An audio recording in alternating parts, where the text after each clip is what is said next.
आदिवासी असल में यहाँ का ओरिजिनल रेसिडेंट है। इसका नाम ही आदि है, आदिवासी, इंडिजीनियस है। लेकिन भारत सरकार उसको इंडिजीनियस नहीं मानती। आज तक भारत सरकार का कंसिस्टेंटली दुनिया के जितने भी फोरम हैं उसके ऊपर यह स्टैंड रहा कि भारत में कोई आदिवासी नहीं है, कोई इंडिजीनियस नहीं है। सरकार किसी की भी हो, 1951 से लेकर आज तक की सरकारें का यही स्टैंड है। थोड़ा बहुत इसमें सुधार आया। 5 जनवरी 2011 में सुप्रीम कोर्ट का एक जजमेंट आया और उस जजमेंट में 2 जजेस, एक उसमें मार्कंडेय काटजू, शायद उनको भी हम इनवाइट करने वाले थे आज के लिए लेकिन नहीं हो पाया। तो मार्कंडेय काटजू और ज्ञानसुधा मिश्रा, ये 2 जजों ने एक जजमेंट देते वक्त कहा कि यहाँ का आदिवासी है वो असली मूल निवासी है, वो इंडिजिनियस क्लास है। इसके बावजूद वर्तमान भारत की सरकार आदिवासी को आदिवासी नहीं मानती। मुसलमानों के साथ ये दिक्कत नहीं, उनको मुसलमान मानती तो है, आदिवासी को आदिवासी नहीं मानती। आदिवासी का अलग डी क्लास किया जाता है कि जो जंगल में रहता है वो आदिवासी, और इसीलिए आरएसएस बीजेपी की उनके लिए टर्मिनोलॉजी है वो वनवासी। और इसलिए आरएसएस की वनवासी कल्याण आश्रम के माध्यम से आदिवासियों में बड़े पैमाने में आदिवासी का हिंदूकरण की बात होती है। ये मुद्दा बहुत ज़रूरी है और ये बहुजन समाज के तबकों को समझना ज़रूरी है। आदिवासी का कोई लीगली धर्म नहीं है, उसको निसर्ग पूजक कहा जाता है। ये निसर्ग की पूजा करने वाले लोग हैं, इसलिए उनका कोई धर्म नहीं है। लेकिन पिछले 50 साल से आदिवासी के सामने जानबूझकर हिंदूकरण, हिंदू हिंदू लिखने का एक राष्ट्रीय कार्यक्रम चला है। चाहे मामला जनगणना का हो, चाहे इवन बर्थ सर्टिफिकेट या इवन हॉस्पिटल में एडमिशन होता है तो अगर दाढ़ी वाला आदमी नहीं है तो वो हिंदू है, ये समझकर लिखा जाता है। तो आदिवासी के साथ ये जबरदस्ती है, उसका जबरदस्ती से हिंदूकरण किया जा रहा। अब उस हिंदूकरण को बढ़ावा देने के लिए जो मुसलमान के साथ जुड़ा हुआ एक मुद्दा है वो आदिवासी के साथ जुड़ा है। मुसलमानों के साथ कौन सा मुद्दा जुड़ा है या क्रिश्चियन के साथ कौन सा जुड़ा है, वो है धर्म परिवर्तन कानून को बंदी या कानूनी बंदी। वर्तमान सरकार की ये नीति रही है कि लगभग 10 से 11 राज्यों में कन्वर्जन को इस सरकार ने पाबंदी लगाई है। वर्तमान केंद्र की सरकार ने पाबंदी लगाई है। अब ये सिर्फ क्रिश्चियन, ईसाई या मुस्लिम इनके लिए नहीं है, अब ये आदिवासी के ऊपर भी लगाने जा रहा है, क्योंकि आदिवासी के भी कई धर्मांतर हुए हैं। कई आदिवासी क्रिश्चियन बने हैं, कई आदिवासी मुस्लिम बने हैं, और इसलिए आप जानते हैं कि लक्षद्वीप से चुनकर जाने वाले पीएम शहीद साहब जो स्पीकर रहे काफ़ी लंबे समय तक लोकसभा के, he was by birth tribal, आदिवासी थे। आदिवासी रिजर्व सीट से चुन के आते थे, लेकिन धर्म के हिसाब से वो इस्लाम को कबूल करने वाले थे।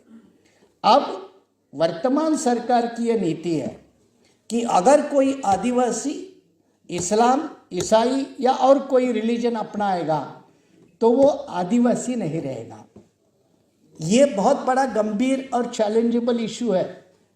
एक तो इससे क्या होता है, उसके ऊपर अपने आप एंटी कन्वर्जन लॉ लागू होता है, धर्मांतर बंदी का कानून अपने आप उसके ऊपर लागू होता है।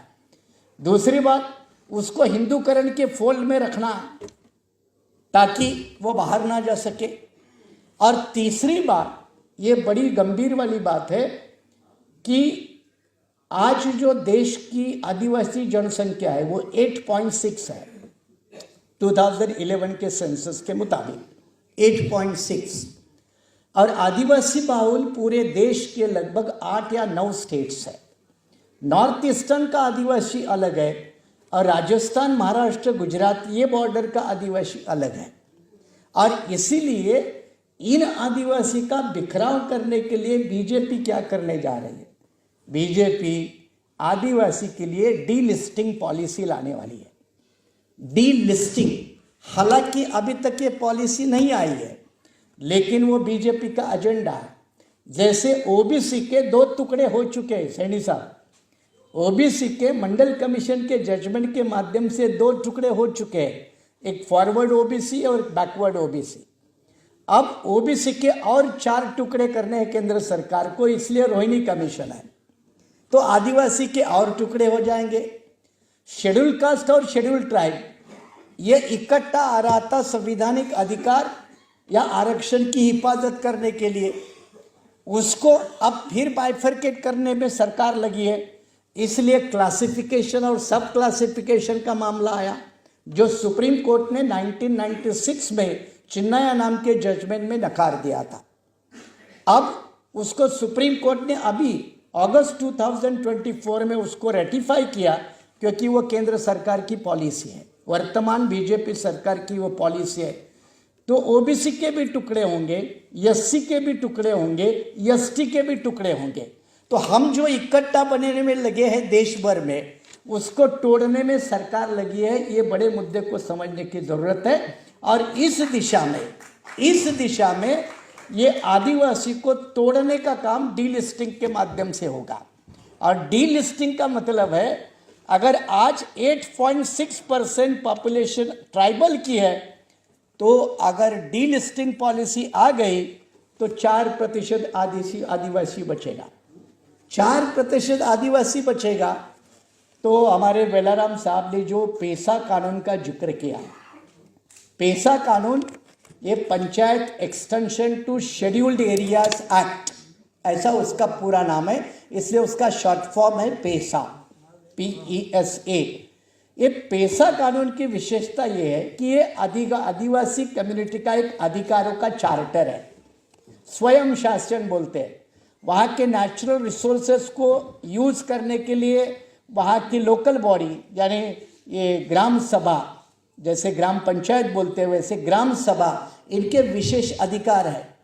ये अधिकार कानून तो बनाया 1996 में, लेकिन मैं महाराष्ट्र की बात बताता हूँ।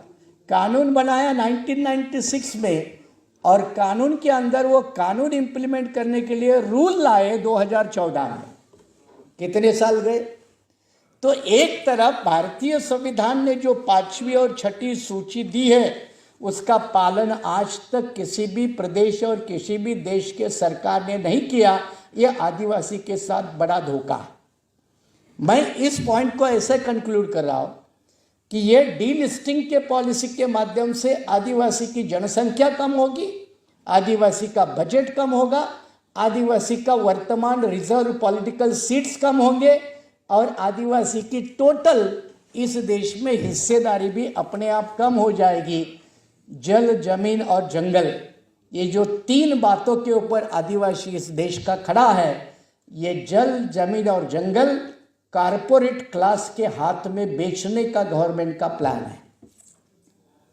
ये कारपोरेट को बेचने का, क्योंकि डेवलपमेंट के नाम पे लैंड एक्विजिशन अगर होती है तो सबसे प्रभावित होता है वो ट्राइबल होता है, 2 नंबर पे होता है वो शेड्यूल कास्ट होता है, 3 नंबर पे होता है वो बैकवर्ड होता है, और माइनॉरिटी का 4था नंबर अफेक्टेड लोकल में आता है, प्रोजेक्ट अफेक्टेड लोकल में।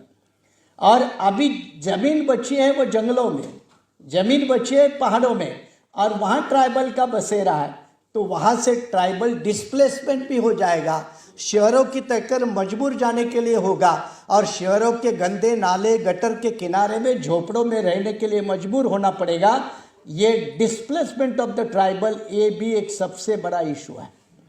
इन नीति को समझते हैं तो अगले 2 मुद्दे मैं आपको समझा रहा हूँ, वो है देश का ट्राइबल, एक तरफ पुलिस और एक तरफ नक्सल, इन दोनों के बीच में पिसता है।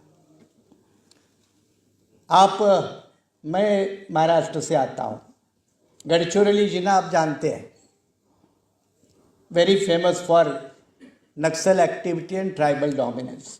मैं आपको बताऊँ प्रैक्टिकली, वहाँ के कुछ गांवों को गांव में जाने के लिए, अशोक जी, गांव में जाने के लिए पुलिस की परमिशन लिए बगैर मैं गांव में नहीं जा सकता। अब मुझे बताओ ये कौन सी हालत है? अकेले गढ़चिरौली जैसे जिले में बरसात में लगभग 250 गांव दुनिया से कटे रहते हैं, उनका कोई ताल्लुकात नहीं होता दुनिया से। ये अकेली गढ़चिरौली मतलब महाराष्ट्र की हालत नहीं है, कई जिलों की हालत है। और वहां नक्सलवाद जो पलपता है, तो नक्सलवाद को मुकाबला करने के लिए पॉलिसी किस तरह से बनाई, और उसका उदाहरण है छत्तीसगढ़।